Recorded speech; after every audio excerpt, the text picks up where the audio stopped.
Friends,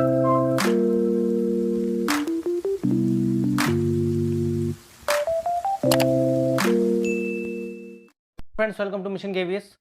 आज हम discuss करेंगे एक बहुत ज़्यादा इंपॉर्टेंट टॉपिक, जो ना सिर्फ रीट लेवल 1 के एग्ज़ाम में महत्वता रखता है यानी इंपॉर्टेंस रखता है, बल्कि बहुत सारे कंपटीशन एग्ज़ाम में इसकी वैल्यू है। इंडियन पॉलिटी का एक इंपॉर्टेंट टॉपिक है जो कि आपके रीट लेवल 1 में दिया गया है। संसद, जिसे हम पार्लियामेंट कहते हैं, उसके बारे में डिटेल में अच्छे से पढ़ेंगे। इस एक वीडियो में पूरा कंटेंट ख़त्म हो जाएगा। बहुत थोड़ा अगर कुछ बचेगा तो वो शायद इतना इम्पोर्टेंट ना हो, बट जितना इम्पोर्टेंट मैंने सोचा है, जितना इम्पोर्टेंट मैंने पढ़ा है, जितना इम्पोर्टेंट मुझे लगा है, मैंने सारा इस वीडियो के अंदर डाल दिया है। तो बिल्कुल पेशेंस से एक एक पॉइंट को नोटिस कर लेना, एक एक पॉइंट को देख लेना, कॉपी में लिख लेना, स्क्रीनशॉट ले लेना। और अगर आपको, मैं पहले ही बता दूं, अगर आपको कहीं पे कोई कंटेंट हल्का फुल्का गलत टाइप दिख जाता है मेरे इस वीडियो में, तो प्लीज़ आप उसको कमेंट बॉक्स में कमेंट कीजिए। कभी कभी कंटेंट बनाते समय गलतियां हो जाती हैं, मिस टाइप हो जाता है, तो आप प्लीज़ उसको करेक्ट कर दीजिएगा मुझे, क्योंकि मैं फ़ोन से, मतलब जो मेरा एक फ़ोन है उससे मैं वीडियो बनाता हूँ, लैपटॉप से नहीं। तो गलतियां हो जाती है अक्सर, छोटा सा कीबोर्ड होता है इसका। बट एक आपको एक मैंने जिम्मेदारी देनी है कि आपको अगर कोई गलती दिखती है, अप्रिसिएशन से ज़्यादा अगर आपको गलतियाँ दिखती है तो उसको हाईलाइट ज़रूर कीजिए प्लीज़। कोई भी कन्फ्यूज़न होगा मैं उसको ज़रूर मिटाऊंगा। 24 घंटे आपकी हाज़िरी में रहते हैं, जब भी आप कोई कमेंट करते हैं उसका जवाब ज़रूर देते हैं। खैर, विदाउट एनी टाइम वेस्टिंग, आज जो टॉपिक है उसको जल्दी से जल्दी कवर करते हैं। टाइम बहुत कम बचा है और टॉपिक मैंने बीच से उठाना शुरू किया है। मीन्स ऐसा नहीं कि लाइन से चल रहे हैं हम बीच से टॉपिक उठा रहे हैं। मीन्स जैसे पहले मैं स्टार्टिंग में क्या किया था, मैं लाइन से चल रहा था बिल्कुल टॉपिक वाइज। लेकिन अब क्या हुआ है, क्योंकि टाइम बहुत कम है और मेरे बहुत सारे इश्यूज़ चलते रहते हैं, खैर उस पर बोलूँगा नहीं मैं कुछ भी। बट अब मैंने सोचा है कि मैं जो टॉपिक वेटेज ज़्यादा रखते हैं उनको पहले फटाफट करवा दूँ। ठीक है, तो उसी की कड़ी में आज मैं ये लेके आया हूँ।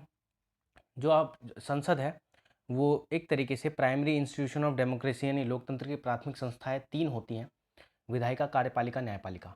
और केंद्र की विधायिका जो होती है, सेंट्रल लेजिस्लेचर जो होता है, उसी को हम संसद यानी पार्लियामेंट कहते हैं। ये आपको पता ही होगा। तो आज उसी पार्लियामेंट यानी संसद के बारे में पढ़ने वाले हैं। ठीक है, अच्छे से पढ़ेंगे, डिटेल में ध्यान रखना। विधायिका यानी लेजिस्लेचर या सेंट्रल लेजिस्लेचर को हम केंद्र की विधायिका कहते हैं, जिसको हम संसद भी कहते हैं।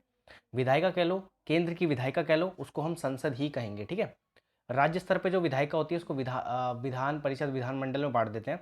बट जो हमारी केंद्र की विधायिका होती है, सेंट्रल की जो लेजिस्लेचर होती है, उसको हम संसद कहते हैं।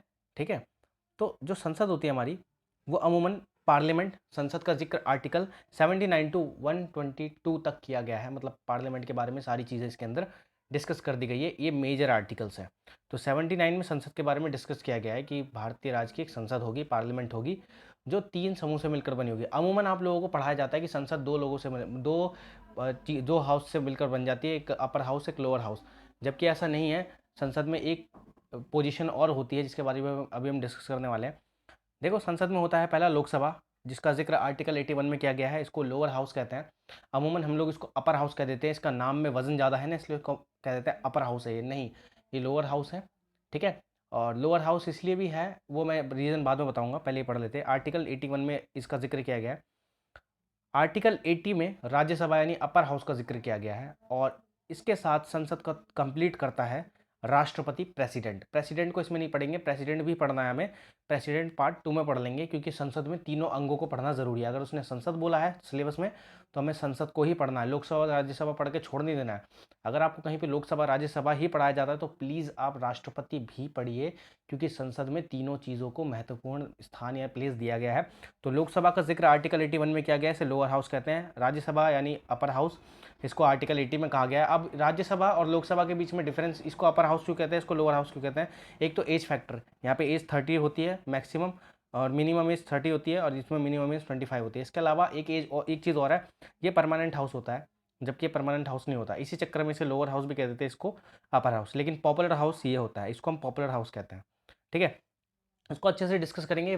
कंटेंट बाइलिंगुअल ही रहेगा। जहाँ पे इजी हिंदी है वहाँ पे मैंने इंग्लिश डाली नहीं है, क्योंकि इतना तो आप खुद ही समझ सकते हो, आप वुड भी टीचर हो, इतना तो आप जानते ही होगे।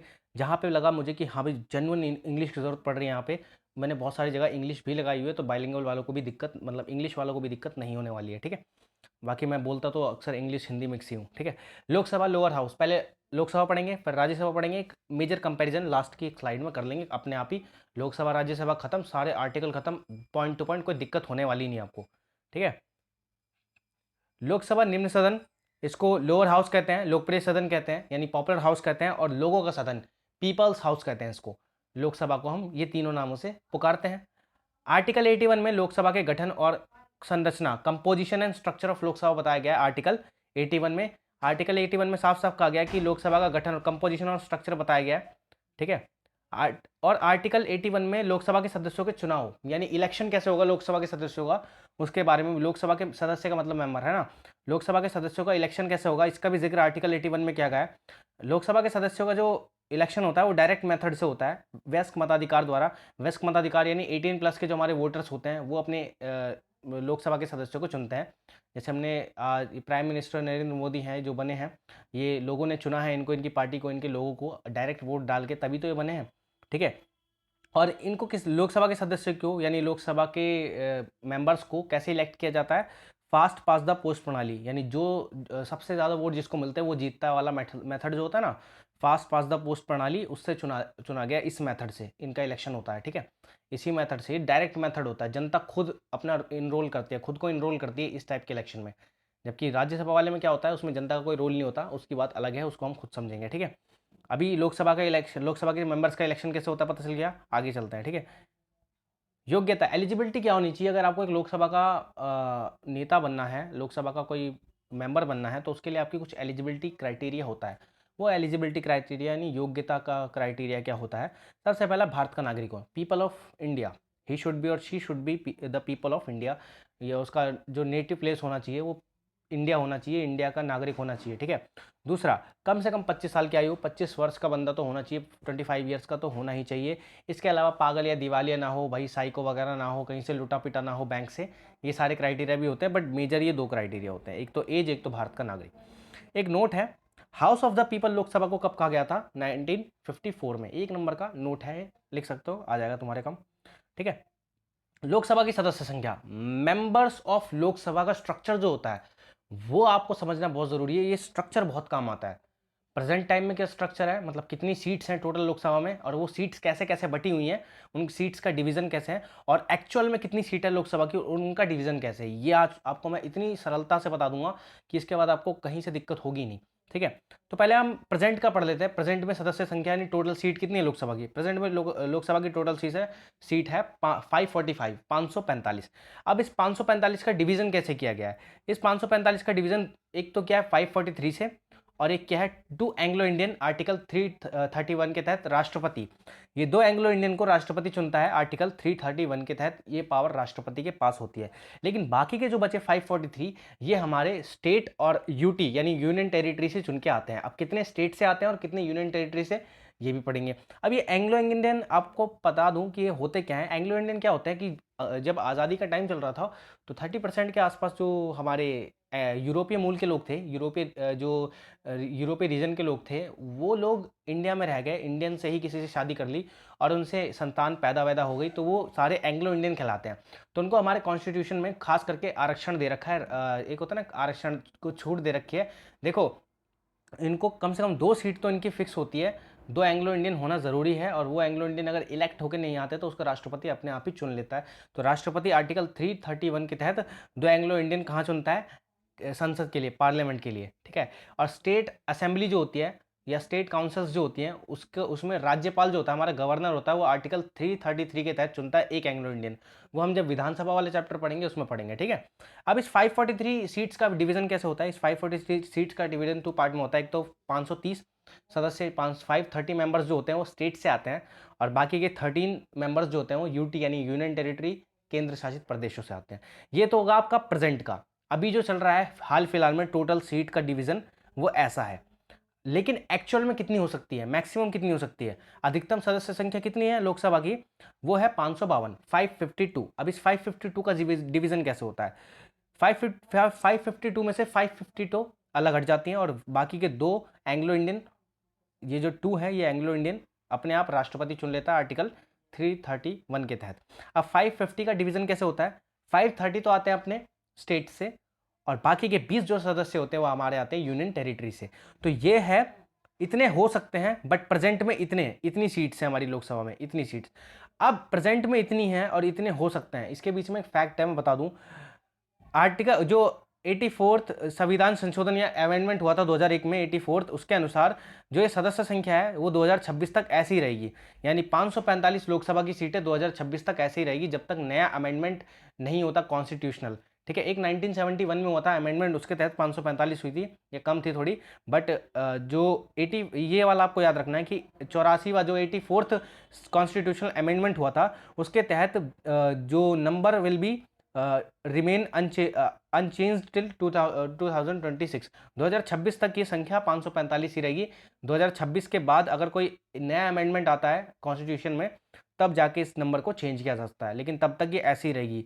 ये किसके तहत है, 543 सीट्स, जो हमारा कॉन्स्टिट्यूशनल अमेंडमेंट 84th है 2001 का, उसके तहत। ओके, तो आई होप आपको ये चीज़ क्लियर हो गई होगी, इसमें कोई डाउट रहा नहीं होगा। ठीक है, प्रेजेंट में कितनी सीट्स हैं, इतनी हो कितनी सकती हैं, इतनी, लेकिन है इतनी, सिर्फ इतनी 545। और इसका डिवीजन आपको आई होप ऐसे स्ट्रक्चर में समझ में आ गया। इसका स्क्रीनशॉट ले लेना, कभी भी नज़र मार लेना, निगाहें मार लेना, याद हो जाएगा।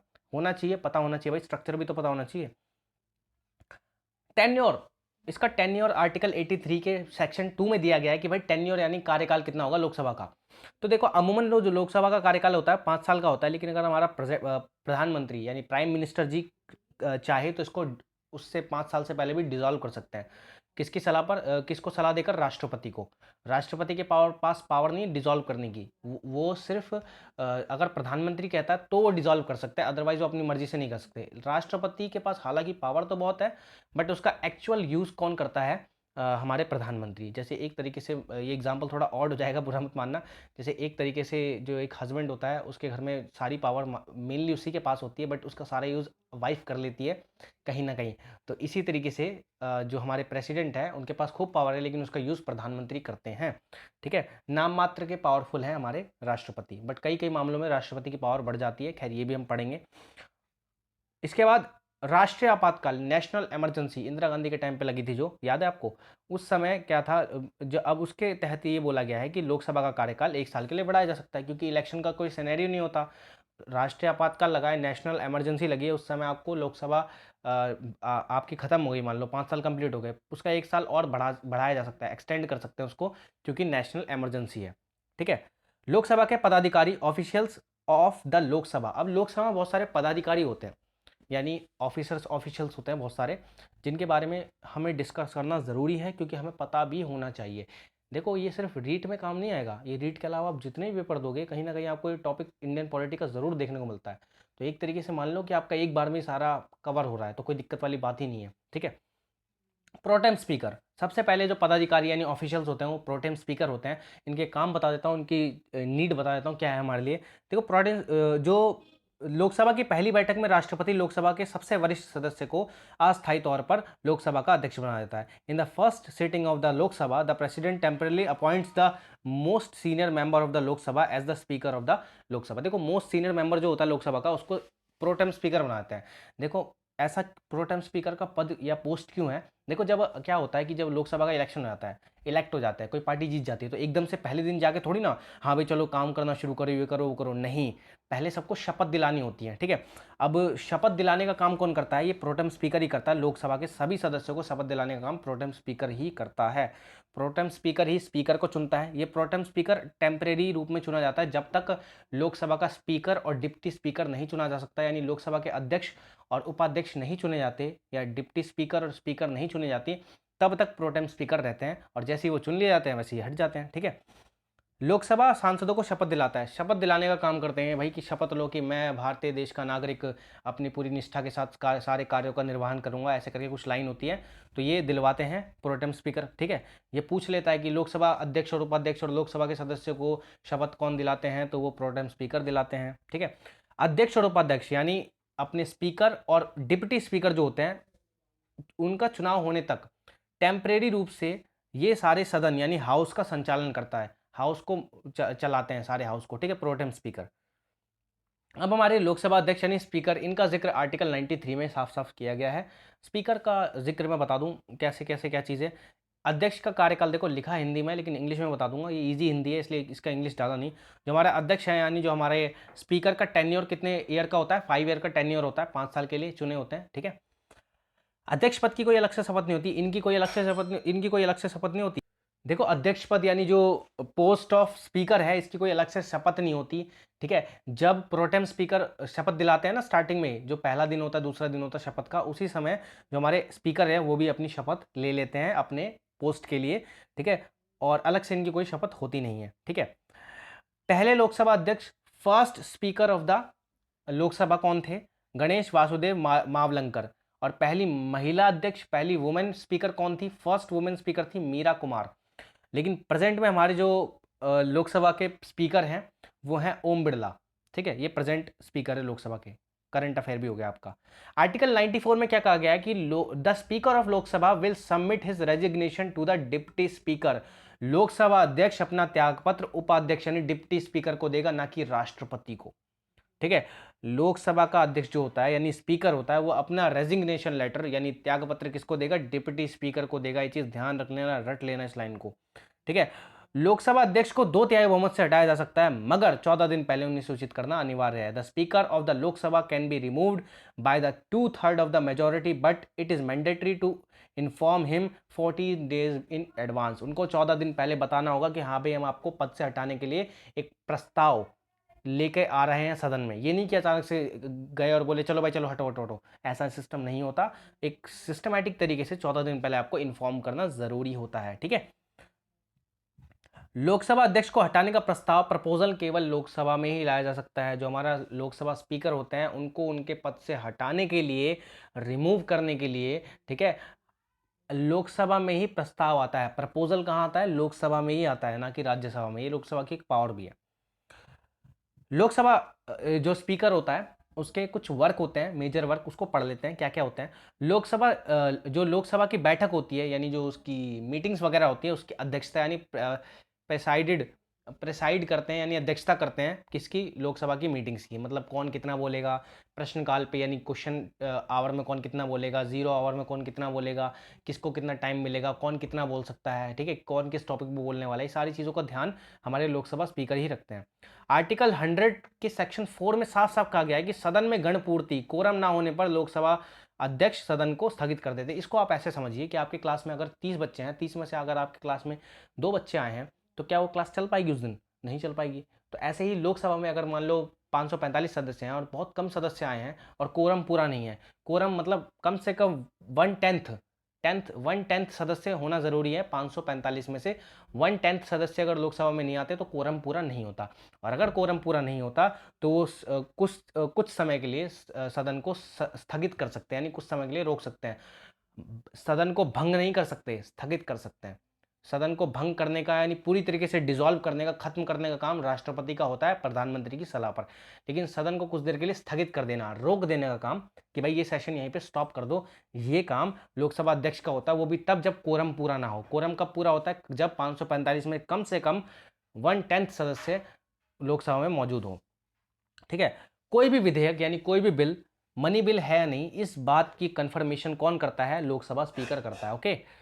आर्टिकल 101, निर्णायक वोट, डिसाइडिंग वोट करने का इनके पास पावर है। डिसाइडिंग वोट करने का पावर लोकसभा स्पीकर के पास है। डिसाइडिंग वोट कब होता है? जब पक्ष और विपक्ष यानी फेवर और नॉन फेवर जो होते हैं, पक्ष और विपक्ष के बीच में जब किसी बिल को लेकर कोई विवाद हो जाता है, ठीक है, कोई क्लैश हो जाता है, तो ऐसे में मान लो उनका ओपिनियन सेम आ गया, तब मान लो 50-50% आ गया, तो उसमें ये जो लोकसभा अध्यक्ष होते हैं, स्पीकर होते हैं, वो एक डिसाइडिंग वोट अपने पास रखते हैं। वो जिसके फेवर में दे देंगे वो बिल पास हो जाता है या फेल हो जाता है, या उनका सपोर्ट हो जाता है, नहीं होता, ठीक है।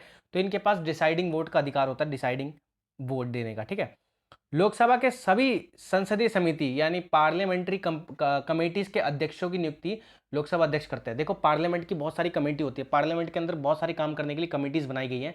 जो नेताओं के अलावा भी काम करते हैं वो कमेटीज बनाई गई है। उनके जो अध्यक्ष होते हैं, जो उनके हेड होते हैं या फिर प्रेसिडेंट होते हैं, उनको चुनने का काम हमारे लोकसभा स्पीकर का ही होता है, ठीक है। आर्टिकल 118 के सेक्शन 4 में यानी 118 के सेक्शन 4 में दोनों सदन में क्लैश होने पर, मतभेद होने पर संयुक्त अधिवेशन, ज्वाइंट सेशन बुलाया जाता है। जब किसी बिल को लेकर कोई मतभेद हो गया या क्लैश हो गया तो उसको लेकर एक ज्वाइंट सेशन बुलाया जाता है। उस ज्वाइंट सेशन का जो प्रेसाइड करते हैं, अध्यक्षता करते हैं, वो लोकसभा अध्यक्ष यानी लोकसभा स्पीकर ही करते हैं, वही सुनवाई करते हैं। बुलाते राष्ट्रपति हैं संयुक्त अधिवेशन को, लेकिन सुनवाई वगैरह जो बैठते हैं ऊपर चेयर पे, वो हमारे लोकसभा के अध्यक्ष होते हैं, ना कि राज्यसभा के अध्यक्ष। ठीक है। लोकसभा महासचिव, जनरल सेक्रेटरी, इसका जिक्र आर्टिकल 98 में किया गया है। लोकसभा के भी महासचिव होते हैं और राज्यसभा के भी महासचिव यानी राज्यसभा के भी जनरल सेक्रेटरी होते हैं और लोकसभा के भी जनरल सेक्रेटरी होते हैं। इनके भी कुछ काम होते हैं। महासचिव लोकसभा के सचिवालय, सेक्रेटरिएट के प्रमुख होते हैं। सचिवालय होता है ना, सेक्रेटरिएट, इसका नाम सुना होगा आपने। हर लोकसभा का भी सचिवालय होता है यानी सेक्रेटरिएट होता है और राज्यसभा का भी सेक्रेटरिएट होता है। तो इसके जो महासचिव इसके प्रमुख होते हैं, मेन होते हैं, हेड होते हैं। ठीक है। और ये जो सेक्रेटरिएट होते हैं ना, सचिवालय के जो प्रमुख होते हैं यानी जनरल सेक्रेटरी होते हैं, ये आईएएस वगैरह, रिटायर्ड आईएएस वगैरह ऑफिसर होते हैं ना, वही लोग बनाए जाते हैं। ठीक है। तो इनके जो रिटायरमेंट का टाइम होता है वो कम से कम 60 साल की आयु तक ये अपने पद पर रह सकते हैं। ठीक है। वर्तमान जो जनरल सेक्रेटरी है लोकसभा की वो है स्नेहलता श्रीवास्तव। ठीक है। ये एक करंट का टॉपिक है, इसको याद रख लेना। वर्क ऑफ जनरल सेक्रेटरी, इनका ज्यादा काम नहीं होता बट थोड़ा थोड़ा काम इनका होता है। संसदीय कार्य में अध्यक्ष की मदद करना, जो भी पार्लियामेंट्री वर्क्स होते हैं उनमें ये स्पीकर की हेल्प करते हैं। ठीक है। इसके अलावा राष्ट्रपति जब भी कन्वेंशन बुलाते हैं यानी सदन के लिए अधिवेशन बुलाते हैं, कन्वेंशन बुलाते हैं, तो लोकसभा के लोगों को वहां पे इनवाइट करने का जो जिम्मा होता है वो जनरल सेक्रेटरी का होता है। ठीक है। ऐसे जो राज्यसभा के जनरल सेक्रेटरी होते हैं वो राज्यसभा के सदस्यों को कन्वेंशन के लिए यानी अधिवेशन के लिए इन्वाइट करते हैं। तो इनका काम इन्वाइट करना भी होता है। ठीक है। देखो यहाँ बैठते हैं, मैं अगर जूम कर दूं तो ये जो जैसे अपना ये लोकसभा स्पीकर हो गई है, ये यहाँ पे बैठी हुई है, तो यहाँ पे बैठे हुए हैं, ये यहाँ पे कहीं बैठते हैं। ठीक है। ये अपने जनरल सेक्रेटरी बैठते हैं। ठीक है। लोकसभा की शक्ति और कार्य, power and works of Lok Sabha, बहुत पावर है इनके पास। मतलब जैसे एक परिवार में महिला के पास ज़्यादा पावर होती है ना पुरुष से, वैसे ही इनके पास खूब पावर है। और जो हमारे राज्यसभा है उसके जो हाथ है वो शोले के ठाकुर की तरह है, बिल्कुल कटे हुए। उनके पास बहुत कम पावर है, लेकिन खैर उनके पास भी है, उनको भी कुछ कुछ पावर दी गई है। ठीक है। विधायी शक्ति, लेजिस्लेटिव पावर है इनके पास कुछ। देखो मैंने इसको डिवाइड कर दिया है, मिक्स नहीं किया है पावर को, डिवाइड करके पढ़ेंगे इसको। इनके पास है कि लोकसभा की इच्छा के बिना कोई भी विधेयक, बिल, कानून नहीं बन सकता। अगर लोकसभा ना चाहे तो कोई भी बिल होगा वो लॉ नहीं बन सकता यानी कानून नहीं बन सकता। लोकसभा संघ सूची यानी यूनियन लिस्ट और समवर्ती सूची यानी कॉन्करेंट लिस्ट जो होती है, उन दोनों विषयों पर कानून बना सकते हैं। देखो 3 सूची होती है, संघ सूची, राज्य सूची, समवर्ती सूची। 3 list are there in our constitution, union list, state list and concurrent list यानी समवर्ती सूची। इस पर कानून बनाने का अधिकार यानी लॉ बनाने का अधिकार राज्यसभा और लोकसभा को ज़्यादा दोनों को है, बट लोकसभा इस पर ज़्यादा अधिकार रखती है अपना। इसके अलावा यूनियन लिस्ट जो होती है उनमें जो टॉपिक्स दिए हुए हैं, सब्जेक्ट दिए हुए हैं, उन पर भी लॉ बनाने का काम लोकसभा ही करती है, इसका काम है। जब किसी विधेयक को लेकर लोकसभा और राज्यसभा के बीच मतभेद हो जाए तो राष्ट्रपति दोनों सदनों की ज्वाइंट सेशन बुलाता है यानी संयुक्त अधिवेशन बुलाता है, संयुक्त बैठक बुलाता है। ऐसे में लोकसभा की सदस्य संख्या ज़्यादा होती है और जो फैसले होते हैं वो लोकसभा के हक में जाते हैं। देखो जिसकी संख्या ज़्यादा होती है, जिनकी लोग मेंबर्स ज़्यादा होते हैं, अक्सर उनकी तरफ फैसला जाने का चांस ज़्यादा रहता है। तो लोकसभा की सदस्य संख्या ज़्यादा ही है राज्यसभा से, तो लोकसभा के पास ज़्यादा पावर है। तो अक्सर जब भी दोनों के बीच में यानी लोकसभा और राज्यसभा के बीच में कोई भी क्लैश हो जाता है किसी बिल को लेकर, तो जब राष्ट्रपति ज्वाइंट सेशन बुलाते हैं, संयुक्त अधिवेशन बुलाते हैं, तो ऐसे में फैसले जो होते हैं वो हमारे लोकसभा के पक्ष में चले जाते हैं, फेवर में चले जाते हैं, just because of their number of members. ठीक है। वित्तीय शक्ति, फाइनेंशियल पावर, ये बड़ी तगड़ी है इनके पास, बहुत भयंकर पावर है लोकसभा के पास इसकी, और राज्यसभा के पास इसकी बिल्कुल पावर नहीं, मतलब ना के बराबर मान लो, इसमें लाचार हो गया बेचारा बिल्कुल। लोकसभा को ही भारतीय संघ के वित्त, finance of union of India, एक कंटेंजेंसी फंड होता है, संचित निधि होता है। ठीक है। ये सारी निधियां होती है, जो फंड होते हैं, इन पर अधिकार इन्हीं का होता है। पर पूरा नियंत्रण यानी कंट्रोल दिया गया है। ठीक है। और साथ ही वार्षिक बजट यानी एनुअल बजट पास करता है लोकसभा, और सभी प्रकार के खर्चे को मंजूरी लोकसभा ही देता है। संसद में ध्यान रहे, लोकसभा के पास ही पावर होती है फाइनेंशियल, ऑलमोस्ट 99%। आर्टिकल 109 में साफ कहा गया है कि धन विधेयक यानी money bill can only present in Lok Sabha, Lok Sabha में ही मनी बिल को प्रेजेंट किया जा सकता है, पेश किया जा सकता है, राज्यसभा में नहीं किया जा सकता। ठीक है। कार्यपालिका यानी एग्जीक्यूटिव पर नियंत्रण। देखो कार्यपालिका 2 टाइप की होती है, यही समझा देता हूं। एक होता है राजनीतिक कार्यपालिका, यानी पॉलिटिकल एग्जीक्यूटिव, एक होता है स्थायी कार्यपालिका यानी परमानेंट एग्जीक्यूटिव। स्थायी कार्यपालिका जो होती है उसमें हमारे आईएएस वगैरह ये सारे अधिकारी वगैरह चले जाते हैं, लेकिन जो हमारी पॉलिटिकल एग्जीक्यूटिव होती है उसमें हमारे मंत्रिपरिषद यानी काउंसिल ऑफ मिनिस्टर्स होते हैं, मंत्रिपरिषद होते हैं, जो अंडर द प्राइम प्रधानमंत्री जो होते हैं अपने प्राइम मिनिस्टर उनके अंडर होते हैं। ठीक है, तो इन पर कंट्रोल होना भी ज़रूरी होता है। ठीक है, तो आर्टिकल 75 में पूरी मंत्रिपरिषद लोकसभा के प्रति उत्तरदायी होती है, लोकसभा के प्रति आंसरेबल होती है। क्यों होती है? अगर किसी एक मंत्री के खिलाफ भी अविश्वास प्रस्ताव आ जाएगा, नॉन कॉन्फिडेंशियल मोबाइल, इसको अच्छे से आगे पढ़ लेंगे, इसका ध्यान नहीं आ रहा इंग्लिश वर्जन, बट हिंदी में अविश्वास प्रस्ताव अगर आ जाता है किसी के खिलाफ, किसी एक मंत्री के खिलाफ, तो पूरी की पूरी मंत्रिपरिषद यानी काउंसिल ऑफ मिनिस्टर्स खत्म हो जाती है, डिसॉल्व हो जाती है, भंग हो जाती है। ठीक है, तो ऐसे इन पे कंट्रोल बना रहता है। इसके अलावा संसद के सभी संसद के सदस्य जो होते हैं, संसद के जो पार्लियामेंट्री मेंबर्स होते हैं, वो भी इन मंत्रियों से यानी लोकसभा के जो लोकसभा के सदस्य होते हैं वो कहीं ना कहीं कार्यपालिका के यानी एग्जीक्यूटिव के भी मेंबर होते हैं, तो उनसे क्वेश्चंस पूछ सकते हैं और इससे उन पे कंट्रोल कर सकते हैं कि भाई आपने कैसा काम किया है, कितना काम किया है, ऐसा काम क्यों किया है, इसमें इतना बजट क्यों खर्चा हुआ है। वो जब क्वेश्चन पीरियड होता है ना, क्वेश्चन आवर होता है, उस समय पूछा जाता है। संविधान संशोधन, कॉन्स्टिट्यूशनल अमेंडमेंट की शक्ति। मैं एक चीज बता दूं, कॉन्स्टिट्यूशनल अमेंडमेंट की शक्ति लोकसभा और राज्यसभा दोनों के पास है। दोनों के 2/3 वोट्स चाहिए होते हैं, विशेष बहुमत चाहिए होता है, स्पेशल मेजॉरिटी चाहिए होती है किसी भी संविधान में चेंज लाने के लिए। ठीक है, कॉन्स्टिट्यूशनल अमेंडमेंट लाने के लिए, तो यहाँ पे लोकसभा और राज्यसभा मिलकर संविधान संशोधन यानी कॉन्स्टिट्यूशनल अमेंडमेंट करते हैं समय की नीड के अनुसार। ठीक है, न्यायिक शक्तियां यानी जुडिशियल पावर जिसे कह सकते हैं, न्यायिक शक्ति किस चीज को लेकर? राष्ट्रपति के खिलाफ महाभियोग की प्रक्रिया में लोकसभा भी भाग लेती है। राष्ट्रपति के खिलाफ महाभियोग, महाभियोग का मतलब होता है राष्ट्रपति को जब पद से हटाने की बात आती है, उनकी पोस्ट से हटाने की बात आती है, तो उसमें लोकसभा और राज्यसभा के मेंबर साथ में भाग लेते हैं और वोटिंग वगैरह करते हैं। ठीक है, चुनाव संबंधी कार्य, इलेक्शन संबंधी वर्क होते हैं, कुछ इलेक्शन रिलेटेड वर्क होते हैं, वो क्या होते हैं? लोकसभा के अध्यक्ष और उपाध्यक्ष का पद का चुनाव करती है लोकसभा में ही, जो उनके स्पीकर होते हैं और डिप्टी स्पीकर होते हैं उनका इलेक्शन होता है लोकसभा के अंदर ही। साथ ही साथ राष्ट्रपति और उपराष्ट्रपति, प्रेसिडेंट और वाइस प्रेसिडेंट दोनों के चुनाव में लोकसभा के सदस्य यानी लोकसभा के मेंबर भी हिस्सा लेते हैं। ठीक है, अन्य शक्तियां, एक्स्ट्रा पावर कुछ है इनके पास।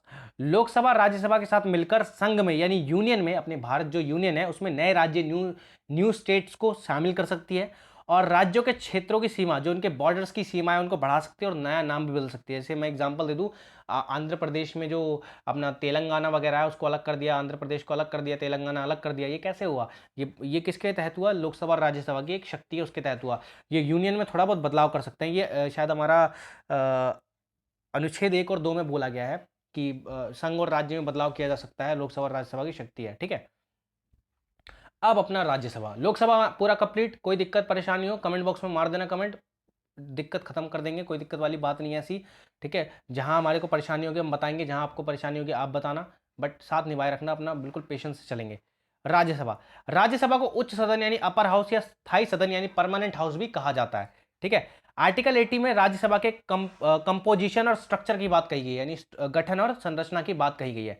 ठीक है, राज्यसभा के सदस्यों का चुनाव, इलेक्शन ऑफ राज्यसभा मेंबर्स। ठीक है, राज्यसभा के सदस्यों का जो चुनाव होता है वो विधानसभा की इसको किससे चुना जाता है? राज्यसभा के सदस्यों का चुनाव राज्य विधानसभा स्टेट असेंबली के जो जनता द्वारा चुने गए सदस्यों के द्वारा होता है। इसको बहुत इजी तरीके से समझाता हूं मैं, ये थोड़ा कॉम्प्लिकेटेड हो गया हल्का सा। देखो, लोकसभा के सदस्य जो होते हैं उनको हम डायरेक्ट चुन लेते हैं वोट डाल के, लेकिन राज्यसभा के जो सदस्य होते हैं, मेंबर्स होते हैं, उनको हम नहीं चुनते। हम अपनी विधानसभा के जो सदस्य चुनते हैं यानी एमएलए हम जिन एमएलए को वोट करते हैं यानी मेंबर ऑफ लेजिस्लेटिव असेंबली, जिन मेंबर को हम वोट करते हैं एमएलए को, वो एमएलए कहीं ना कहीं चुनते हैं राज्यसभा के मेंबर्स को। तो इसमें हमारा डायरेक्ट कोई हाथ होता नहीं है, खैर इसमें हमारा कोई डायरेक्ट हाथ नहीं होता। ठीक है, राज्यसभा के सदस्यों का चुनाव समानुपातिक प्रतिनिधित्व प्रणाली प्रोपोर्शनल रिप्रेजेंटेशन सिस्टम से होता है। समानुपातिक प्रतिनिधित्व प्रणाली से होता है। इसमें अनुपात, कुछ अनुपात में जो वो होता है ना, प्रपोर्शन रेशियो वगैरह में बढ़ जाती है सीटें, 50+1 सीटों का कुछ रेशियो होता है, उसके तहत इनको चुना जाता है और इनडायरेक्ट मेथड से चुना जाता है। मैंने पहले ही बताया आपको कि राज्यसभा के सदस्यों को चुनने में जनता का बिल्कुल भी योगदान नहीं होता। योगदान बस यही होता है कि वो जिन एमएलएस को चुनते हैं, मेंबर ऑफ लेजिस्लेटिव असेंबलीज के मेंबर को जो चुनते हैं, वो एमएलएस चुनते हैं जाके इन राज्यसभा के सदस्यों को, ठीक है, ना कि हम। तो इनडायरेक्ट मेथड से होता है इनका। योग्यता आर्टिकल 84 में सबसे बड़ी योग्यता क्या है इनकी, एलिजिबिलिटी क्या है राज्यसभा के सदस्य बनने की? भाई आप भारत के नागरिक हो, पागल और दिवालिया ना हो, साइको ना हो, लूटे पीटे ना हो कहीं से, और आपकी आयु कम से कम 30 साल की हो। आप 30 ईयर्स के होने चाहिए, उससे कम नहीं चलेगा राज्यसभा के लिए, ठीक है।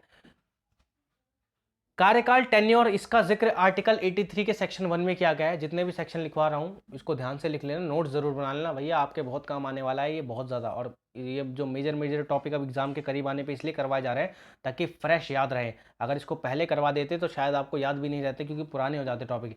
पहले ईजी टॉपिक इसलिए करवाए कि ईजी है, ज़्यादा दिमाग से निकलेंगे नहीं। हार्ड टॉपिक इसलिए लेट करवा रहे हैं थोड़ा, ताकि ये करंट में बने रहे कि अरे यार अभी तो पढ़ा था, तो ऐसे याद हो जाते हैं ना, इस वजह से।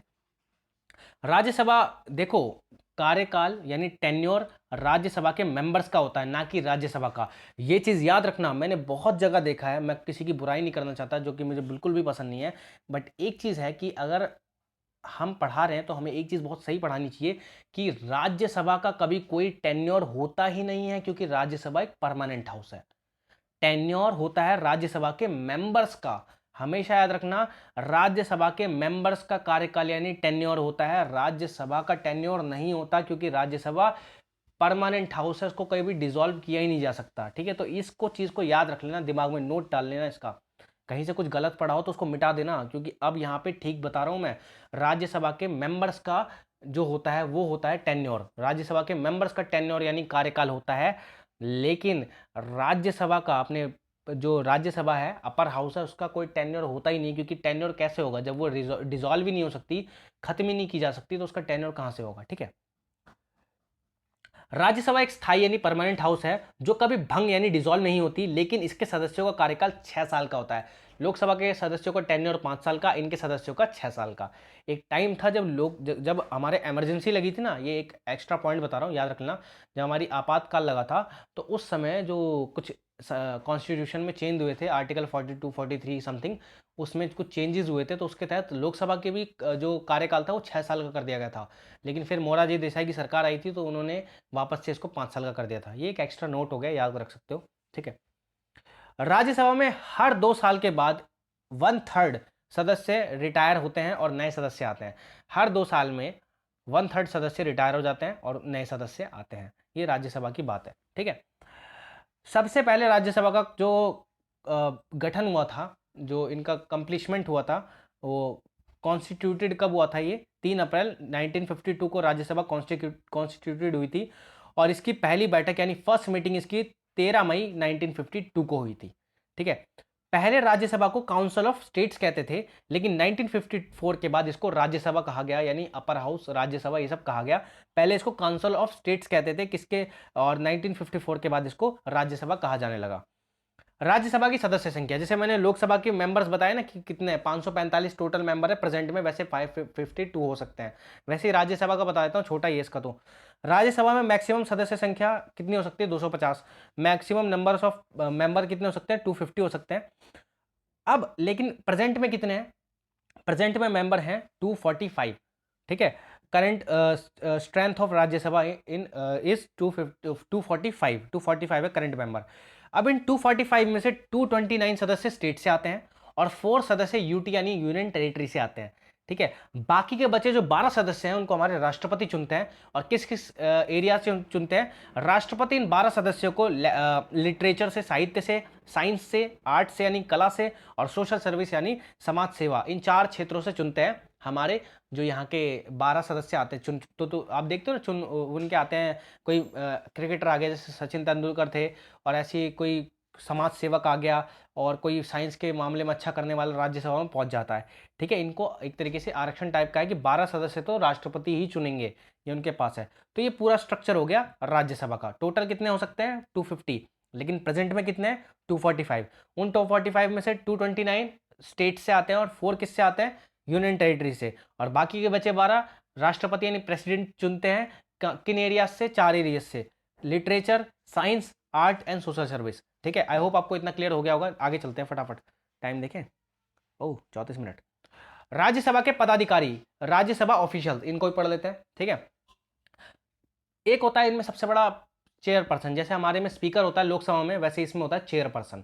और ये चेयरपर्सन कोई और नहीं, हमारे जो वाइस प्रेसिडेंट होते हैं यानी उपराष्ट्रपति होते हैं देश के, वही राज्यसभा के चेयरपर्सन या चेयरमैन होते हैं। जैसे हमारे लोकसभा में स्पीकर होते हैं, वैसे ही राज्यसभा में चेयरपर्सन या चेयरमैन होते हैं, जो हमारे भारत के उपराष्ट्रपति यानी वाइस प्रेसिडेंट होते हैं। इस फैक्ट को याद रख लेना, ठीक है। आर्टिकल 89 और 64 में कहा गया है कि वाइस प्रेसिडेंट ही राज्यसभा के चेयरपर्सन होंगे। भारत के वाइस प्रेसिडेंट ही राज्यसभा के चेयरपर्सन या चेयरमैन होंगे, ठीक है। सभापति का कार्यकाल, मैं यहाँ पे सभापति बोल रहा हूँ, इसका मतलब मैं चेयरपर्सन या चेयरमैन की बात कर रहा हूँ, ठीक है। इसको भी इंग्लिश में लिखने की खैर जरूरत नहीं थी इतनी।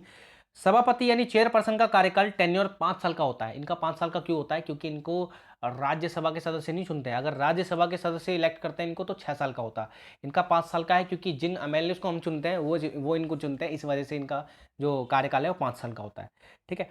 सभापति अपना त्यागपत्र राष्ट्रपति को देता है। अब एक पॉइंट नोट कर लो, लोकसभा का स्पीकर अपना रेजिग्नेशन किसको देगा? डिप्टी स्पीकर को। वहीं अगर राज्यसभा की बात करें तो राज्यसभा का चेयरपर्सन यानी सभापति अपना रेजिग्नेशन लेटर किसको देगा?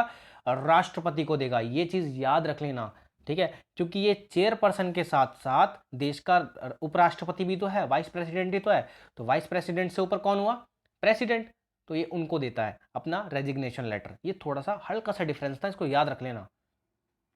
हमारे देश के पहले चेयरपर्सन कौन थे? सर्वपल्ली राधाकृष्णन अय्यर जी, जो इनके नाम पर हम वो बनाते हैं 5 सितंबर को शिक्षक दिवस, इन्हीं के नाम पे बनता है। तो ये हमारे पहले सभापति थे, ठीक है। वर्तमान सभापति करंट चेयरपर्सन कौन है? वेंकैया नायडू। वेंकैया नायडू को आप सब जानते हो, ठीक है। ये हमारे करंट के चेयरपर्सन है, ठीक है। सभापति के कार्य, वर्क्स ऑफ चेयरपर्सन, राज्यसभा की बैठक की अध्यक्षता और कार्रवाई का संचालन। जैसे लोकसभा के स्पीकर का काम होता है ना, वैसे ही राज्यसभा के चेयरपर्सन का काम होता है। सेम काम होता है भाई, अध्यक्षता करना, देखना कि भाई कौन कैसे काम कर रहा है, कौन कितना बोल रहा है, कौन कैसे बोल रहा है, हाउस की कोई अवहेलना तो नहीं कर रहा, उसकी बेइज्जती वगैरह तो नहीं कर रहा, डिसरिस्पेक्ट तो नहीं कर रहा, इन सब का ख्याल यही रखते हैं, ठीक है। आर्टिकल 104 में कोरम की बात मैंने लोकसभा में भी की थी, राज्यसभा में भी। अगर राज्यसभा में भी कोरम पूरा नहीं होता तो एडजर्न कर देते हैं, यानी स्थगित कर देते हैं, सदन को कुछ समय के लिए रोक देते हैं। मैंने एक एग्जांपल भी दिया था, दोबारा दे रहा हूं कि ये उस तरीके से है कि अगर आपके क्लास में 30 बच्चे हैं, 30 में से 2 आए हैं तो क्लास नहीं चलेगी, क्लास को बंद कर देते हैं। मीन्स ये बोल देते हैं कि आज हम नहीं पढ़ेंगे, मतलब कुछ हो नहीं सकता क्योंकि 2 बच्चे में क्या होगा, ऐसा होता है ना। तो ऐसे ही राज्यसभा में कम से कम 1/10 सदस्य होने चाहिए, 245 के कम से कम 1/10 सदस्य होने चाहिए, तभी राज्यसभा चलेगी। नहीं होते तो एडजर्न कर देते हैं, कौन? मतलब स्थगित कर देते हैं राज्यसभा को, कौन? हमारे सभापति यानी चेयरपर्सन। सभापति यानी चेयरपर्सन दोनों सदनों यानी दोनों हाउसेस की संयुक्त अधिवेशन की अध्यक्षता नहीं कर सकते। The chairperson can not preside over the joint session of both houses, क्योंकि ये राइट किसको है? लोकसभा स्पीकर को। लोकसभा स्पीकर ही दोनों सदन की जो जॉइंट सेशन होता है, दोनों हाउसेस का जो जॉइंट सेशन बुलाया जाता है, उसकी अध्यक्षता करते हैं। राज्यसभा के जो स्पीकर होते हैं वो ऐसा नहीं कर सकते, उनके पास ये पावर है ही नहीं, ठीक है। ये चीज ध्यान रखना। आर्टिकल 100 का सेक्शन 1 क्या कहता है कि सभापति के पास निर्णायक वोट, डिसाइडिंग वोट करने का अधिकार होता है। ये डिसाइडिंग वोट की पावर हमारे लोकसभा स्पीकर के पास भी होती है और हमारे जो सभापति होते हैं उनके पास भी होती है। तो डिसाइडिंग वोट कब यूज होता है? जब 50-50 का मामला हो जाए दोनों पक्ष विपक्ष के बीच में, तो बीच का काम करते हैं, एक वोट एक तरफ दे देते हैं और वो उसका सजेशन या उनका जो बिल वगैरह होता है उसकी जीत हो जाती है, एक तरीके से उनको सपोर्ट मिल जाता है, ठीक है।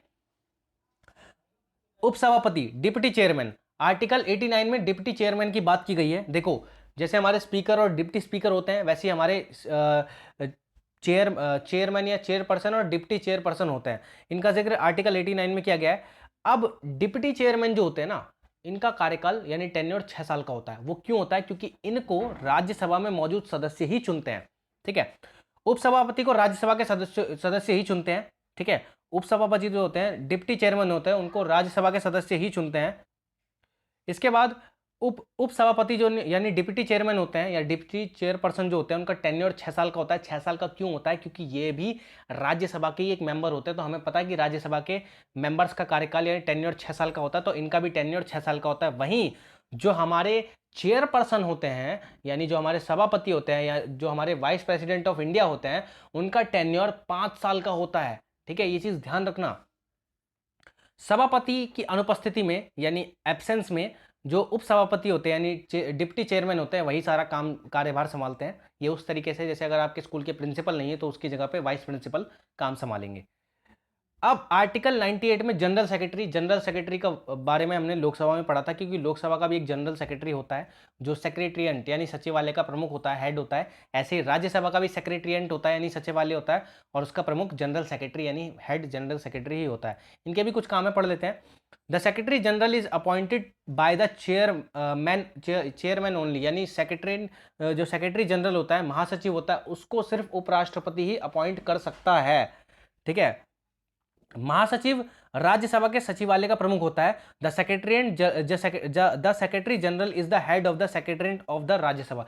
राज्यसभा का जो सचिवालय होता है, सेक्रेटरीट होता है, उसका प्रमुख यानी हेड होता है कौन? General secretary. इसका जिक्र आर्टिकल 98 में किया हुआ है। ठीक है, राज्यसभा का महासचिव 60 साल की आयु तक अपने पद पर रह सकते हैं। इनका कार्यकाल 60 साल का ही होता है, और ये वही आईएएस वगैरह होते हैं, आईएएस वगैरह अधिकारी जो होते हैं, रिटायर्ड होते हैं, उन्हीं को चुना जाता है। ठीक है, वर्तमान में राज्यसभा के महासचिव यानी राज्यसभा के जनरल सेक्रेटरी कौन है? देश दीपक वर्मा। ये नाम जो बता रहा हूं ना, बहुत इंपॉर्टेंट है, पढ़ लेना इनको। अब इनके कुछ काम होता है। On behalf of the president issue an invitation to the member of the Rajya Sabha to attend the session of the house. वही बात जैसे जो लोकसभा के जनरल सेक्रेटरी थे, वो इन्विटेशन देते हैं किसके बिहाफ पर? राष्ट्रपति के, कि भाई आपको सेशन में आपको अपॉइंट करना है, मतलब आपको सेशन में अटेंड होना है, आना है। ठीक है, वैसे ही राज्यसभा के जो लोग होते हैं उनको भी कन्वेंशन में यानी अधिवेशन में जाना होता है, जो राष्ट्रपति बुलाते हैं। तो उनको इनविटेशन कौन देते हैं? उनको राष्ट्रपति के बिहाफ पर हमारे जनरल सेक्रेटरी देते हैं। ठीक है, तो ये बहुत ईजी सा पॉइंट था कि भाई उनको ये बुलाते हैं। राज्यसभा के सदस्य को कन्वेंशन यानी अधिवेशन के लिए कौन बुलाता है? जनरल सेक्रेटरी राज्यसभा का। और लोकसभा के सदस्य को कन्वेंशन यानी अधिवेशन के लिए कौन बुलाता है? लोकसभा के जनरल सेक्रेटरी। तो ये कॉमन सी चीज़ थी। अगर स्पीड थोड़ी ज़्यादा गई हो तो थोड़ा कम कर लेता हूँ मैं, मुझे लग रहा है कि मैं स्पीड में बहुत ज़्यादा चल रहा हूँ। राज्यसभा के कार्य और शक्ति, works and power of Rajya Sabha.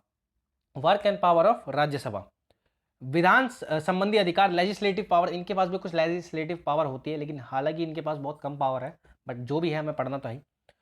Rajya Sabha किसी भी सामान्य विधेयक को पारित करने में अधिक से अधिक 6 महीने तक का समय लगा सकता है।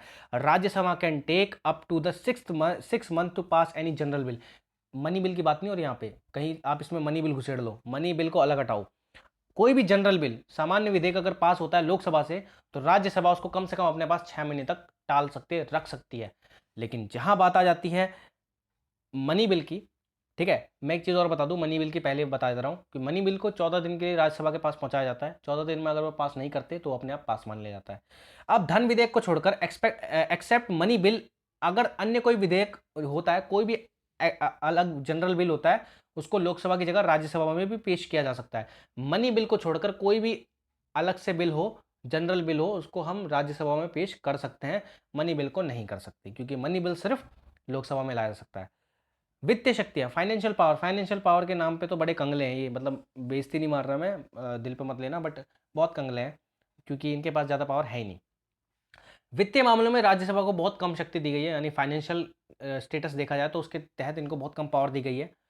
कोई भी वित्त विधेयक राज्यसभा में पेश नहीं होता। कोई भी पैसे से संबंधित कोई भी फाइनेंशियल बिल, कोई भी किसी भी टाइप का फाइनेंशियल बिल राज्यसभा में पेश ही नहीं होता। The money bill can be held by the Rajya Sabha with it for just 14 days. 14 दिन के लिए अपने पास रख सकते हैं, और 14 दिन बाद अगर इन्होंने पास करके नहीं दिया राज्यसभा से तो अपने आप पास मान लिया जाता है। क्यों पास मान लिया जाता है? क्योंकि मनी बिल लाने से पहले राष्ट्रपति के सिग्नेचर लगते हैं।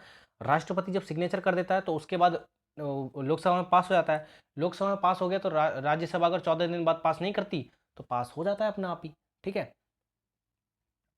कार्यपालिका पर नियंत्रण की शक्ति, एग्जीक्यूटिव पर कंट्रोल करने की इसकी भी थोड़ी बहुत शक्ति है ही।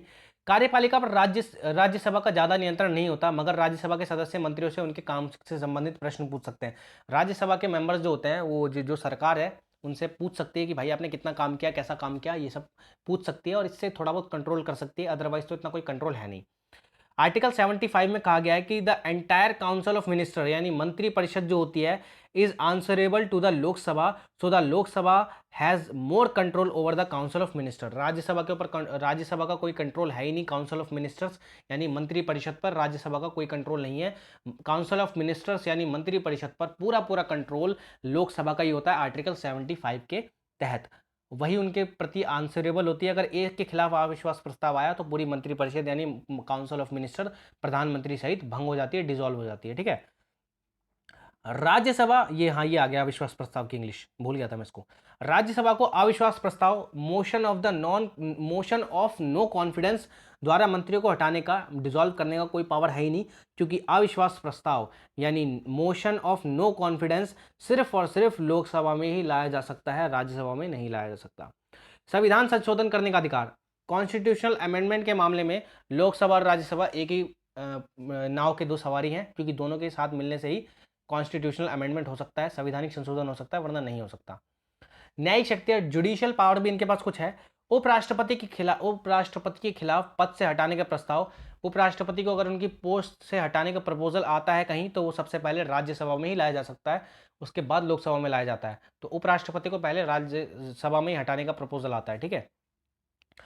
राज्यसभा लोकसभा के साथ मिलकर सुप्रीम कोर्ट और हाई कोर्ट के जो जज होते हैं उनको हटाने का प्रस्ताव पास करते हैं। यानी राज्यसभा और लोकसभा के सदस्य मिलकर सुप्रीम कोर्ट के जजेस को हटाने का प्रपोजल पेश कर सकते हैं। ठीक है। चुनाव संबंधी कार्य, अब ये क्या क्या इलेक्शन संबंधी कार्य करते हैं, तो राज्यसभा के सदस्य वाइस चेयरपर्सन यानी उपसभापति को चुनते हैं, जो 6 साल के लिए चुना जाता है। राज्यसभा के सदस्य राष्ट्रपति और उपराष्ट्रपति, प्रेसिडेंट और वाइस प्रेसिडेंट के इलेक्शन में साथ में हिस्सा लेते हैं। विशेष शक्तियां, स्पेशल पावर, ये लास्ट रहेगा। ठीक है। इनके पास एक स्पेशल पावर है जो है आर्टिकल 249 के तहत। आर्टिकल 249 के तहत राज्यसभा के 2/3 जो बहुमत होता है मेजोरिटी से राज्य सूची, देखो राज्य सूची पर ये चीज बताना भूल गया, राज्य सूची स्टेट लिस्ट पे कानून बनाने का अधिकार राज्यसभा को है। तो स्टेट लिस्ट के किसी भी विषय को राष्ट्रीय महत्व का, नेशनल इंपॉर्टेंस का विषय घोषित कर सकता है। देखो स्टेट लिस्ट में बहुत सारे टॉपिक दिए हुए हैं, सब्जेक्ट दिए हुए हैं, यानी राज्य सूची में बहुत सारे विषय दिए हुए हैं। तो आर्टिकल 249 के तहत राज्यसभा के सदस्य किसी एक जो स्टेट लिस्ट में से किसी एक टॉपिक को नेशनल इंपॉर्टेंस का टॉपिक यानी राष्ट्रीय महत्व का टॉपिक बना सकता है, और संसद को, पार्लियामेंट को एक राइट दे सकता है कि वो 1 साल के लिए, उनको एक राइट मिल सकता है कि भाई वो उस नेशनल इंपॉर्टेंस वाले जो कानून जिसकी बात कर रहे हैं उस पर कानून बना सकता है।